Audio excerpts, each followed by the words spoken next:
Muy buenas tardes a todos, ya casi noches. Gracias por acompañarnos en este Business Day 2021. Y el día de hoy cerramos este Business Day con la presentación de nuestro próximo conferencista, el cual haré la presentación en inglés. Thank you, Timothy, for a great intervention. And as you mentioned, there's nothing that can be more powerful than individual action. And right now, I'm going to introduce an individual that his actions have moved forward great brands. So, Guy Kawasaki, he is an expert in innovation, entrepreneurship, social media, podcasting, and marketing. He's an evangelist, which comes from the Greek word that means bringing the good news. So, that is what he does, whether the good news of Macintosh or the good news of Canva. He's the chief evangelist of Canva, an online graphic design service.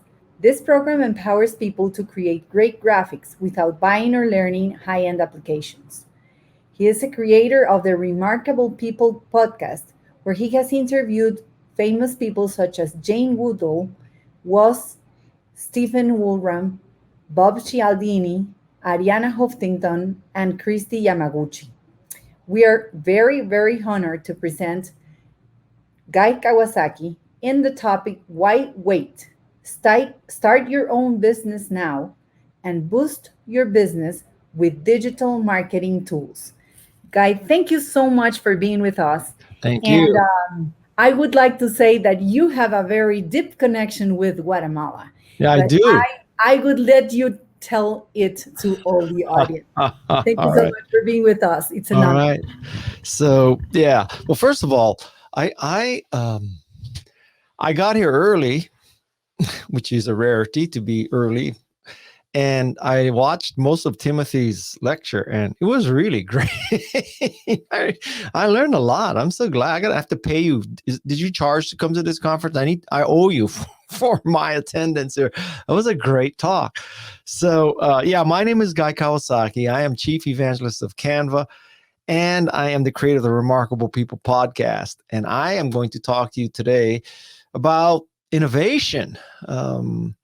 And innovation that I learned in Silicon Valley, innovation that I learned in Sydney, Australia, working with companies such as Apple and Canva and Google. And oh my goodness, there's almost too many to mention. So that's the lesson that I would like to pass on to you. Okay. And I am going to use slides. Okay. So for the third time, I'm telling you, I'm talking about the art of innovation.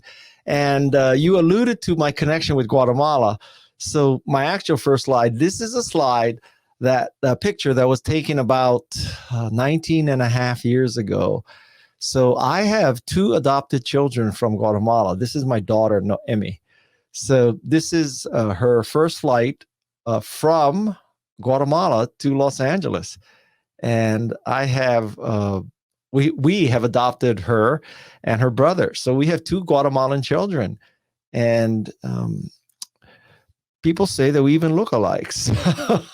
So that's I have a very intense connection with Guatemala. So that's I dug this picture out to show you. So that's my daughter from Guatemala. So let's talk about the art of innovation.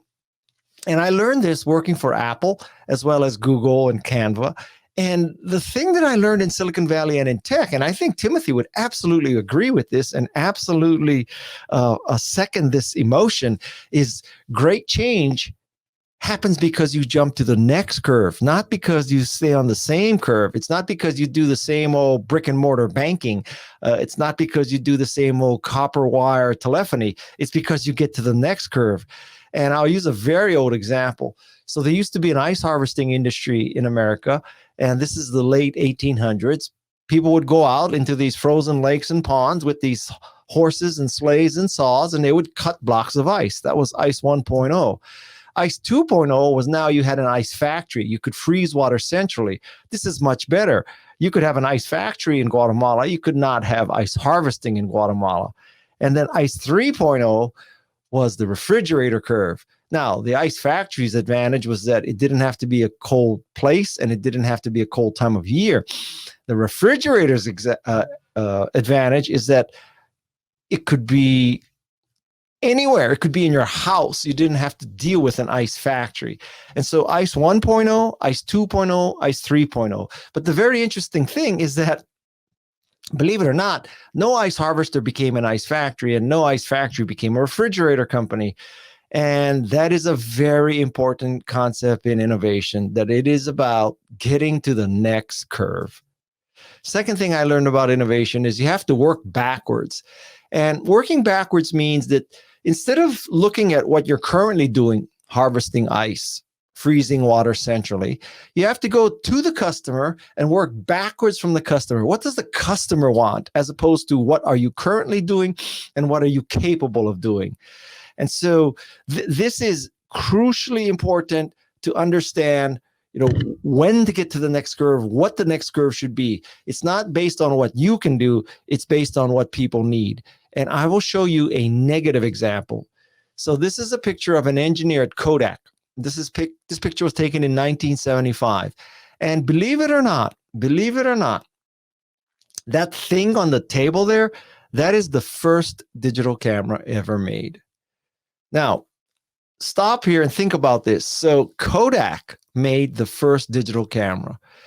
Now, if Kodak were working backwards, they would have said, well, what our customers want is not so much chemicals on film or chemicals on paper. What our customers are really getting from us is the preservation of memories. That's what people want to do. They want to preserve birthday parties. They want to preserve sporting events and weddings. That's what they want to do. So working backwards, they want to preserve history. They want to preserve events. They want to preserve memories.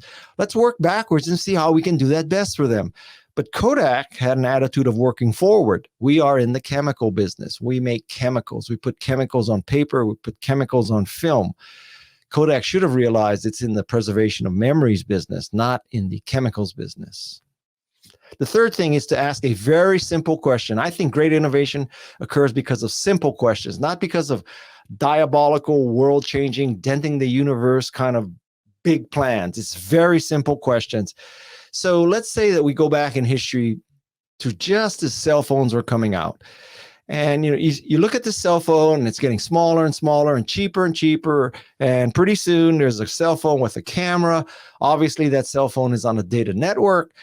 And you think, oh, well, so there are going to be lots of people with phones that have a camera. So therefore what? What business could we start? And I think you might have come to the conclusion that you should start something like Instagram, where you can share photos. So you take your vision and your passion and your ability to predict the future and see the future, and you ask yourself, well, in that future, therefore what? I mean, in the pandemic, when you see that people cannot be in physical classrooms, therefore what? What kind of business, what kind of service can we offer based on the fact is that, for a long time, people are not going to physical buildings. You might have come up with the idea of Zoom. So the question to ask is, knowing what you know, seeing what you're seeing, predicting what you're predicting, ask the question, therefore what? The fourth thing is to get high and to the right. And I'm not talking about drugs or politics. I'm talking about positioning and branding and your mental space. And so this is a very simple chart. Differentiation. How different are you? How different is your product or service on the vertical? Horizontal. How important is it? How valuable is it? So if you're far off to the right, there you have lots of value, but you're not different. You always have to compete on money. You have to compete on price. If you're in the upper left corner, that's where you're very unique, very different, but you have no value. There, you're just stupid. In the bottom left corner, that's the worst corner of all, because you have something that's not valuable, and there's a lot of companies doing the same thing that's not valuable. So, for example, in America, during the dot-com days, there were several ways to buy dog food online, but it wasn't really useful because you could discount the dog food because you didn't have a dog food retailer, but Then you had to add back shipping and handling, and somebody had to be at home when the dog food came to your house. So it was not valuable. And then stupid people like me in Silicon Valley, we funded 4 ways to buy dog food online. So the corner you want to be in is the upper right-hand corner. That right-hand corner is where you have something that is unique and valuable. And I think when the iPod first came out, it personified this corner. It was the only tool that a mere mortal could use because of its user interface. It had a wide selection of music. It was music that you could legally and easily install on your device, and inexpensively, 99 cents per song. There was nothing in the world like that. It was easy to use, wide selection, cheap and legal, and that's why iPod succeeded. So I'm asking you, as you think of the device, the service, the product, the company that you're trying to create, give yourself this test. Is it unique and valuable? The fifth thing is don't worry, be crappy. That is, at the start of a great revolution, a great innovation, your first version is not going to be perfect. You are going to look back and say, oh my God, I'm embarrassed by what we shipped. And here is an example. This is a Macintosh 128K with Steve Jobs. Okay, so this computer was $2,500. It had 128K of RAM, had a 400K floppy drive. Thanks to my efforts, there was no software. The monitor was only black and white. It was only 9 inches. Now, I have to say that there's a part of me that's embarrassed that, oh my God, what were we thinking? Well, we shipped such an underpowered little, machine. But at the time, it was the next curve of personal computing. And so what I learned is that, when you get to the next curve, ship it. You cannot wait for perfection. And if we had waited for chips and monitors and software and storage, if we had waited for the perfect world, we would have never shipped and life would have passed us by. So don't worry, be crappy. Now, I am not saying ship crap. I am saying if you are on the next curve, if you've created the next curve, get it out there. The sixth thing is to let 100 flowers blossom. And by this, I mean, you take your positioning and your branding, what is your product, your service going to do? Who's going to use it? And you get it out there. And then you might have a very, very surprising result, which is people that you thought were going to buy it, don't buy it. And people you never considered as a potential customer do buy it. And they may even use it in ways you did not intend. So with Macintosh, we thought it was a spreadsheet, database, and word processing machine. Guess what? It was rejected in all 3 markets. And the market that it succeeded in is a market we did not anticipate. It was desktop publishing. This is a screenshot from an early copy of PageMaker. So PageMaker doesn't take a rocket science to figure out what PageMaker does. It makes pages. And so this was the killer app of Macintosh. No PageMaker, Apple would have died. And so this is an example of a flower that bloomed. Apple didn't plant this flower. Aldous planted this flower. And without this flower, Apple would have died. Let 100 flowers blossom. Don't be proud when people embrace your product or service and use it in ways you did not anticipate. The seventh thing is that great innovators change their mind. They are not afraid of changing your mind. Changing your mind is a sign of intelligence and courage. This is an example. When Steve Jobs announced the iPhone on June 11, 2007, he said, our innovative approach using Web 2.0 based standards lets developers create amazing new applications while keeping the iPhone secure and reliable. Let me translate what he's saying. He's saying the iPhone is a closed system. You cannot add functionality other than Safari plugins. A year later, Apple executives to showcase Mac OS X Leopard and OS X iPhone development platforms. A year later, Apple opens up the iPhone. It's complete reversal of direction. If Apple had not reversed its initial closed architecture, iPhone would have not succeeded, and maybe Apple would not be here today. So contrary to what you might think, changing your mind is a sign of intelligence, and it is a sign of courage. Number eight is innovators remove speed bumps. Speed bumps that just are a barrier to adoption. And often when you are in a company, you don't even feel, you don't even see, you don't even experience the speed bumps that you are putting up in front of your customers. One of which is an example that most people are familiar with, which is this kind of stuff. This is when you want to sign up for an account, when you want to pay, when you want to check out, when you want to do something, register, you have to go through CAPTCHA, or you have to select all the images with chimneys. And every time I encounter one of these or CAPTCHA, I swear, it takes me at least 4 or 5 tries to get past this. And this is just ludicrous. I mean, it's almost as if you're saying, well, we really don't want too many customers. We're going to try to put enough speed bumps in front of them so that not all of them can get through. This is utterly ridiculous. Remove the speed bumps. Number nine, there were political revolutionaries in America, the Black Panther movement, that had a saying, burn, baby, burn. But what I think that business innovators do is churn, baby, churn, which is you have to take version 1 of your refrigerator, of your laser printer, of your computer, of your website, and you have to churn it. 1.1, 1.2, 1.3, 1.4, 1.5, 2.0.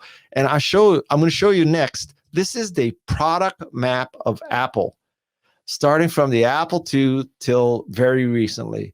And so it's not important that you look at all the little details on this, except to get the appreciation that, oh my God, there are a lot of different models. There are a lot of attempts. Shall I say that not every computer on this was definitely a success. There was a lot of thrashing to get from Mac 128K to the new colored flat iMacs and M1 MacBooks of today. Churn, baby, churn. Number 10 is to ignore the naysayers. When you are an innovator, you are going to encounter naysayers. They're going to tell you it can't be done, it shouldn't be done, it isn't necessary. What's wrong with copper? What's wrong with harvesting ice? What's wrong with going to the bank? What's wrong with ATMs where you have to stick in a card? Why do we need a mobile-based system? And you need to learn to ignore these people. And the way you learn to ignore these people is by seeing that some people who were very successful were so wrong. So don't listen to naysayers. Here's an example. I think there's a world market for maybe 5 computers. Thomas Watson, chairman of IBM, 5 computers. I have 5 Macintoshes in my house. This telephone has too many shortcomings to be seriously considered as a means of communication. The device is inherently of no value to us. Western Union in 1876 wrote off telephony. How do you like that? Probably very few people currently use Western Union. We're all on the phone that Western Union said had too many shortcomings to be seriously considered as a means of communication. And this is a really great example. There's no reason why anyone would want a computer in their home. Ken Olsen. Ken Olsen was the founder of DEC, Digital Equipment Corporation. Fantastic company, great innovator, great entrepreneur. But you know what? He was so successful making mini computers, he could not embrace personal computers. It would be as if you have a really successful ice factory, would you start making refrigerators? I hope you would. But probably you wouldn't. You would say, why would anybody want a refrigerator? They just have to get ice from the ice factory, my ice factory. The point here is that, some very successful people have predicted that things would fail, and they were wrong. And it's because they're conflicted, they have blinders on. It's also because, frankly, they just are losing track of how the market is moving. So when people tell you it can't be done, it shouldn't be done, it isn't necessary, what's wrong with how we do things now? I'm not telling you that whenever you encounter that negativity, it means that you'll succeed. It's not that simple. But when you encounter that negativity, and if you listen to them and never tried, if Steve Jobs and Steve Wozniak had met Ken Olsen, and Ken Olsen told them there's no reason to have a computer in their home, and they said, okay, Mr. Olsen said that, so let's go learn Fortran and COBOL and go work for DEC, there would be no Apple. And that would be a serious problem for the world right now. Okay, so that is the art of innovation. And that's how, in the words of Steve Jobs, you dent the universe. Get to the next curve. Okay,